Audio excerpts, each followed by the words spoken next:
Welcome to Monmouth in Focus, a comprehensive look at Monmouth County, the place you want to be.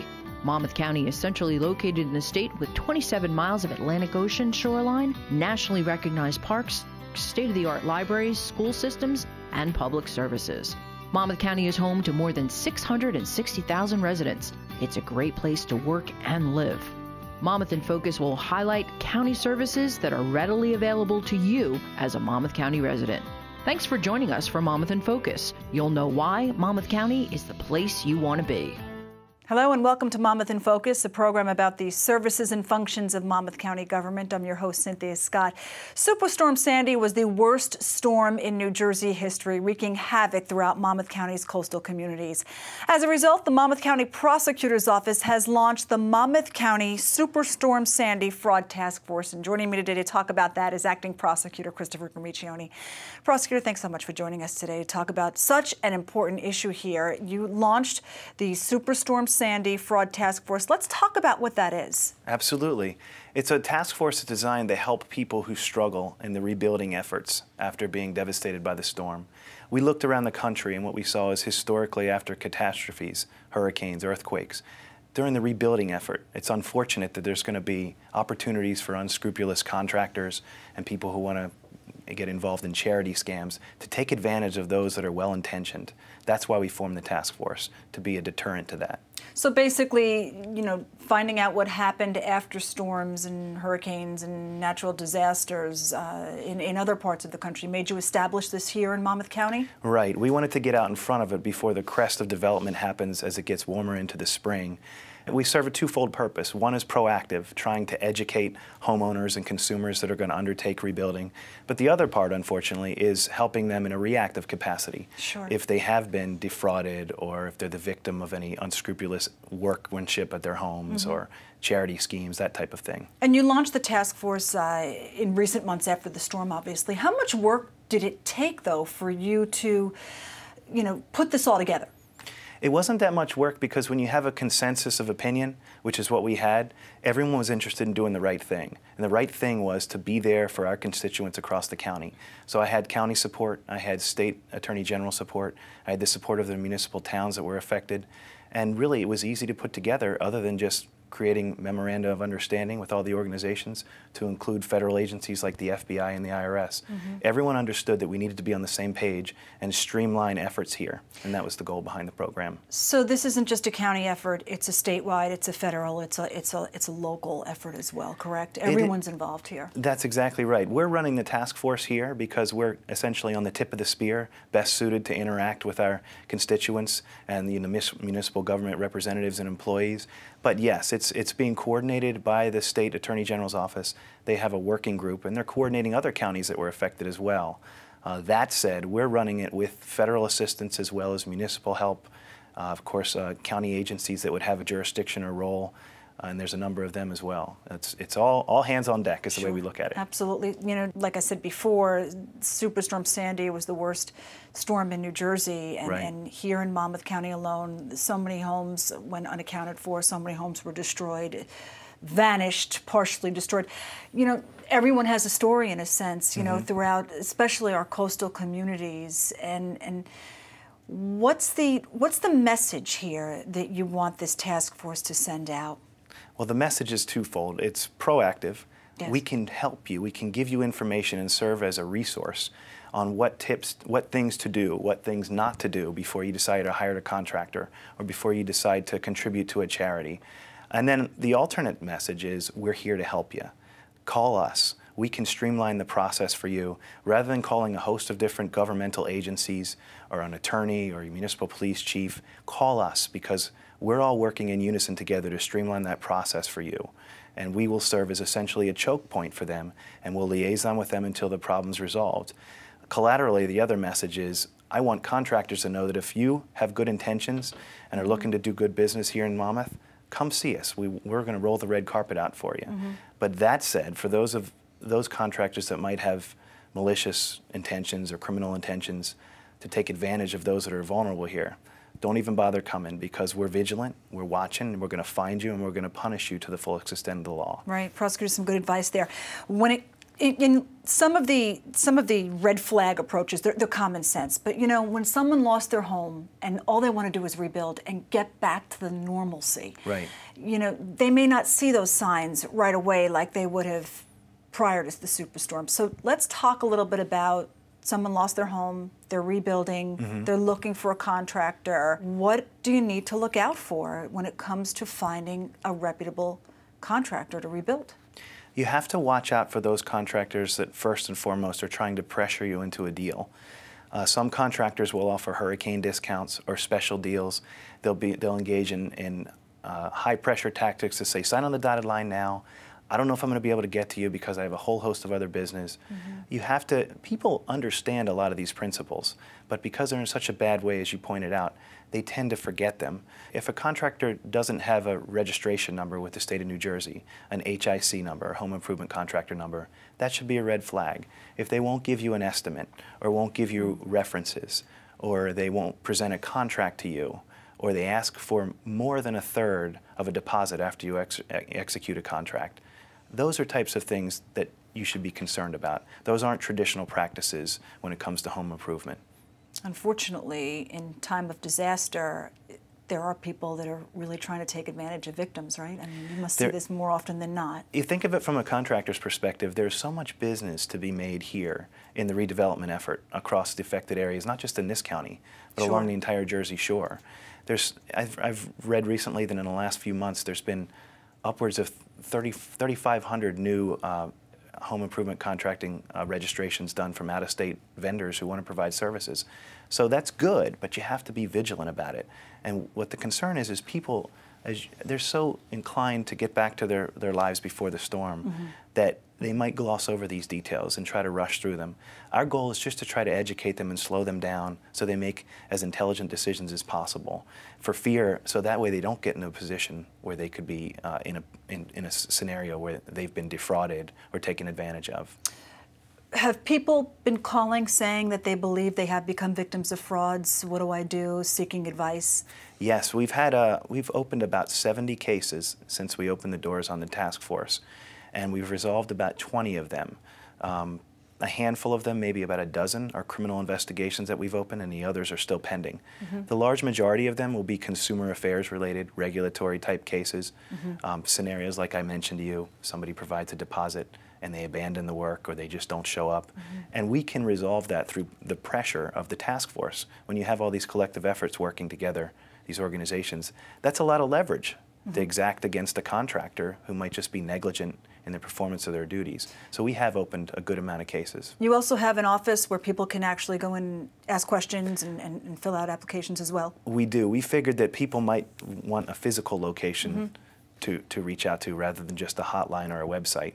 And our office is in Port Monmouth at the Port Monmouth Activity Center.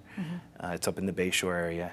And we have office hours on Tuesday mornings and Thursday afternoons, but we expect to expand those hours once we get deeper into the spring and based on need, if there are more complaints that are coming through, if there's more foot traffic. Right, and Prosecutor, we're coming off of a rough winter. I would imagine that, like you said, that there's going to be, probably going to be a lot busier in that office as the weather warms up and people do start building more and more. I would imagine it's more important now to get this message out, right? Absolutely, and we've flooded it throughout the county at different government buildings.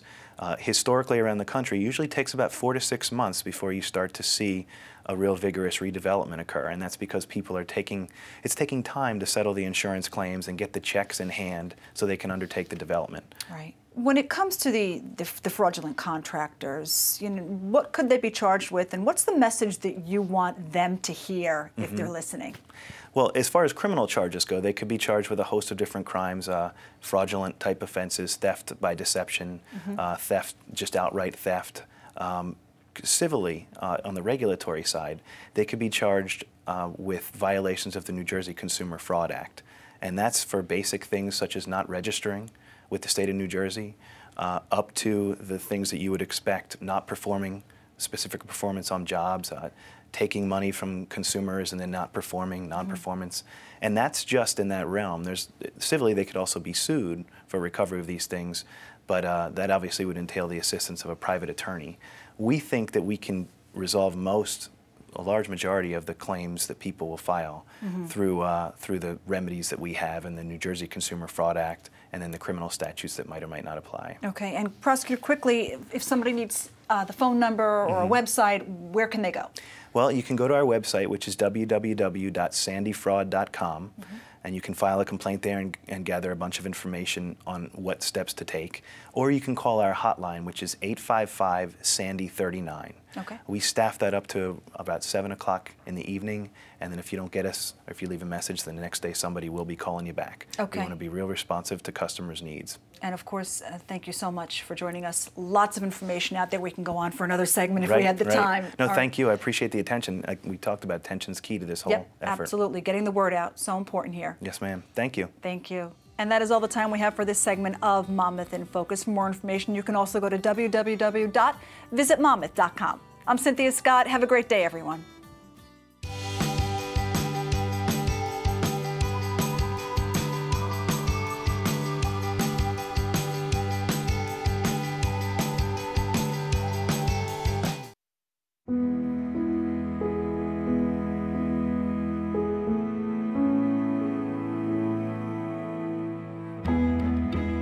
Do your part.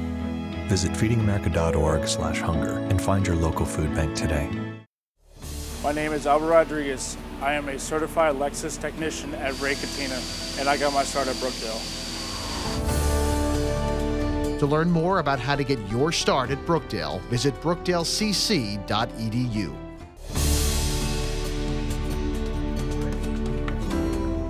I get to shape the minds of tomorrow's leaders.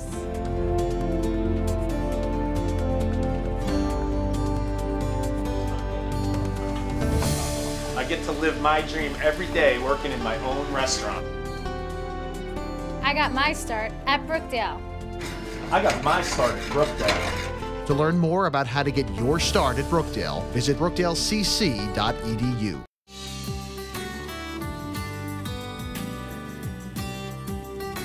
Hello and welcome to Monmouth in Focus, a program about the services and functions of Monmouth County government. I'm your host, Cynthia Scott.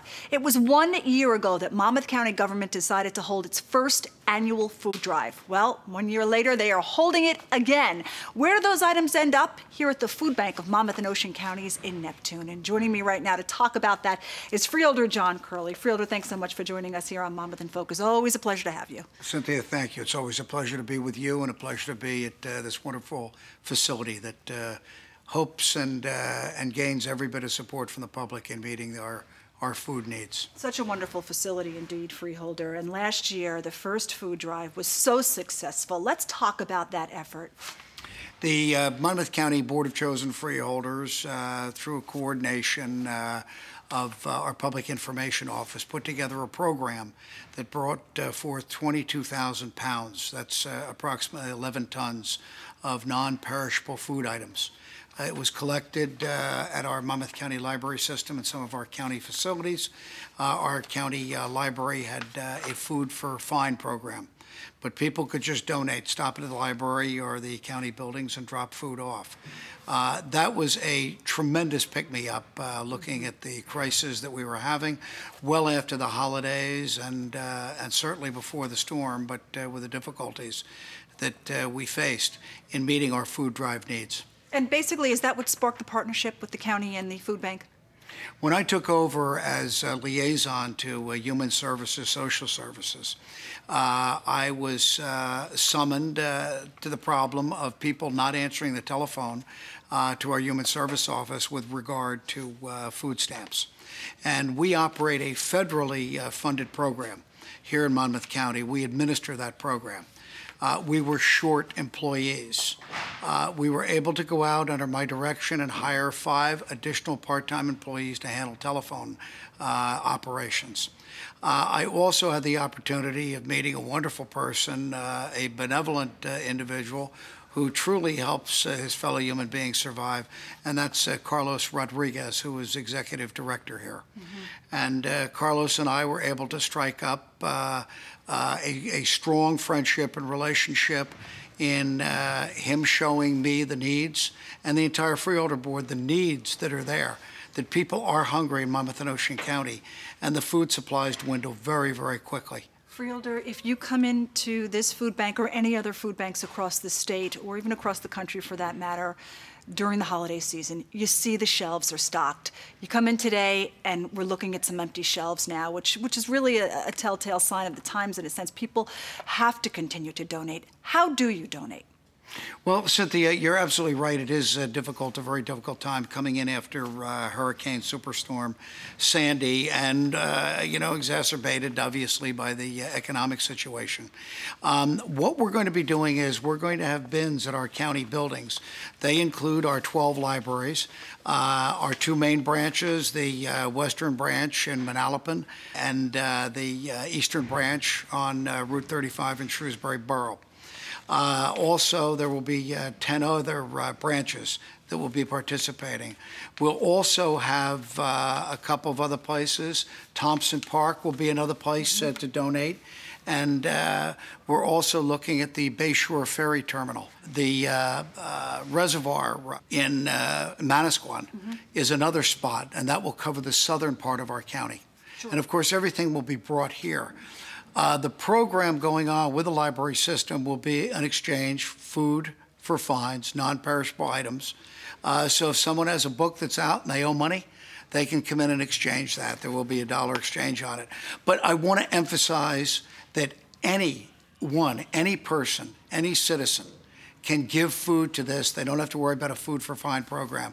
Right. We urge everybody to drop something off. Absolutely. And what are we specifically looking for? I know you said non-perishables. Anything in particular?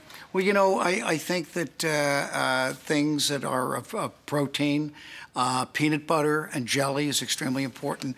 Canned tuna fish, things of that nature that are non-perishable and certainly can be utilized by the families. I know in years past, when you think of people who come to a food bank, you're always thinking of those in most need. Not always the case nowadays, correct? That's correct, Cynthia. It's amazing. Oftentimes, it's now the person across the street or next door. It could be a family member. This crisis has literally hit each and every person personally. And it's amazing the number of people that call my office and say that they had previously donated, and now they need to partake. Absolutely. They need the help of the food bank. So we're very, very fortunate. This is an organization that certainly does help its fellow human beings survive. Freeholder, prior to Superstorm Sandy, compare, if you can, what types of phone calls you were getting as opposed to what you're getting now. People that lost everything, that never worried about where the next meal was coming from, right. And now, they need to utilize services like this. Well, of course, we had the difficult economic times, which we're still in the midst of, but Superstorm Sandy, I continue to get phone calls that come in, and it's probably 10 or 20-fold in some cases on a particular day, of people looking for direction and what they can do. Children starving during the winter months, children being cold. And it strikes each and every street, it appears, in Monmouth and Ocean County, where there's a family in need. People can be working. They may be making less money than they did previously. They may be making jobs at a minimum wage, and they can't meet their financial responsibilities, and puts them in an extremely precarious position. And that's what Carlos Rodriguez and the Food Bank is here, and our Board of Freeholders are here to help in any way that we can. All right, Freeholder, thank you so much for joining us today. Such great information out there. And for more information on the Food Bank of Monmouth and Ocean County, you can log on to www.visitmonmouth.com. I'm Cynthia Scott. Have a great day, everyone.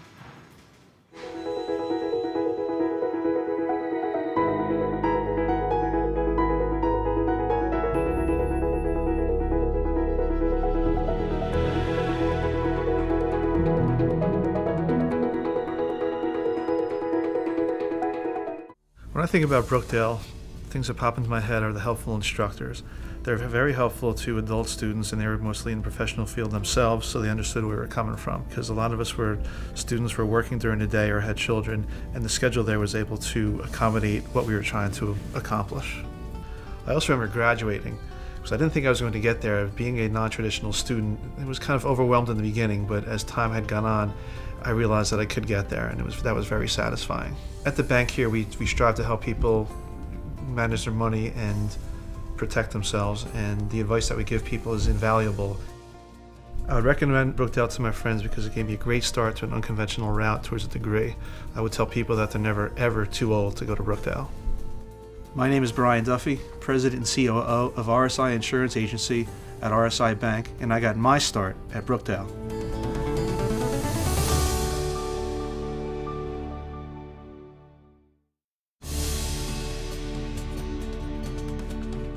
My name's Sheena D'Alessio. I'm a teacher, and I got my start at Brookdale.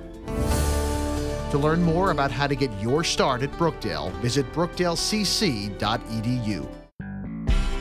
This is Brookdale Community College. You are watching Brookdale Television.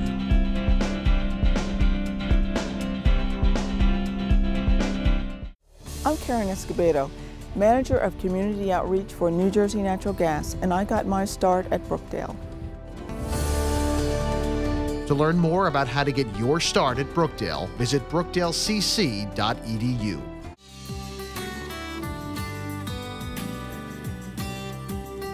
Hello and welcome to Monmouth in Focus, a program about the services and functions of Monmouth County government. I'm Cynthia Scott. We are here on location today at the FoodBank of Monmouth and Ocean Counties, and here to give us an inside look of what goes on in this operation is the Executive Director, Carlos Rodriguez. Thanks so much for joining us today, Carlos. Pleasure to have you here on the show. Welcome to the FoodBank. Carlos, this is a huge operation. First of all, tell us how large the warehouse is and basically what the day-to-day operation is here. Sure. So we have about 40,000 square feet of space that is dedicated to packing, sorting, and distributing food, as well as housing some of our other program initiatives. And that includes a freezer and a cooler where we store our perishable items. How many people do you have on staff, and then how many people volunteer? Well, we have about 35 full-time staff, and then we have hundreds of volunteers dedicating thousands of hours of work to making sure that all of our neighbors don't go to bed hungry each night. Absolutely. Without those volunteers, this operation probably couldn't even exist, correct? That's absolutely correct. Carlos, 1 year ago, there was a food drive in Monmouth County, the first food drive that Monmouth County government held. A large majority of the items came right here to the food bank. Let's talk a little bit about that effort because another one's coming up. That's right. The 2012 Monmouth County Food Drive was a tremendous success, and it made a big difference. Here, we're preparing in the spring to really deal with the continuous need through the summer for our neighbors. And so we're ready to start receiving items that will kind of hopefully hold the line for us in terms of our food needs throughout the summer. Sure. What types of items are you specifically looking for? Non-perishable items are always in demand, so canned meats, canned tuna, peanut butter and jelly are always in demand, and canned fruits and vegetables, as well as cereals and juices. Now, Carlos, you took over the reins here as executive director a year and a half ago? Just about a year ago already. Okay, about a year ago. How have you seen things change? I mean, you were here about 6 months when Superstorm Sandy hit. Compare your first 6 months to your last 6 months. Well, it's interesting because it's a storm within a storm that we're dealing with. So first, there was the economic crisis that increased the need here in Monmouth alone by about 71%. We're serving about 85,000 residents of Monmouth County, and in total, about 1 in 10 of residents in Monmouth and Ocean. And then of course Superstorm Sandy hit, and we were called to immediate action. And so we had to respond to the crisis of providing food for those who needed immediate relief. And then of course we continued to prepare for the long recovery ahead of us. During the storm, you actually said you provided hot meals, which you don't normally do on a daily basis, but I guess in times of need, the food bank can do that as well, correct? Yeah, we were very fortunate. We had a generator that went live just days before the storm, and so we were here just as the winds settled, and we were providing hot meals for some of the shelters for the first few days, and we continued on to folks that were in temporary housing. And normally we don't provide those hot meals to that volume, but we do have meals that we provide to some after-school programs here in Monmouth County. And that was going to be my next question. Let's talk about some of the programs that the food bank has to offer. So, we deal with the immediate needs of food, which is a crisis of hunger, but we know that hunger in our society is a chronic problem. And so we have comprehensive solutions in place to kind of deal with the root causes of hunger. What do we mean by that? We have a culinary training program that actually has 8 students about 3 or 4 times a year and provides them with 12 weeks of culinary training in the culinary arts, and providing them with Serve Safe certification. And then we help them with job placement so they can go out and have a second chance at life, or second career, or second opportunity to succeed. And then the other thing that we do is make sure that our goal really here is to give people the resources so they can go and shop the way you and I shop at our local markets. And one of the biggest barriers of keeping families to do that is just having enough income to make ends meet. So we work with the local county officials and do what we call food stamp application assistance, or SNAP application assistance, in about 22 sites throughout Monmouth County. And we help create awareness that the program is there for many families who never thought they'd find themselves in need of these services, and we help them with the application and documentation process. Sure. Carlos, all this food here, the people that need it, where does it go so that they have access to it? Can they come in and basically choose what they want, or you send it somewhere else? The vast majority of the food actually is distributed through a vast network. We work with 260 programs throughout Monmouth and Ocean, and they reach in total about 127,000 people in both counties. And it's our partners, the emergency food programs in churches and other not-for-profits. These charities really are on the front lines, and they are our partners on the front lines. So you would find the food with people who you partner with, churches, charities, soup kitchens, things like that, correct? Absolutely. And that's where the people go and get the food. Absolutely. We also do a mobile pantry distribution. So in areas where we don't have a partnership or a partner doesn't exist, we go out into that community with our mobile pantry.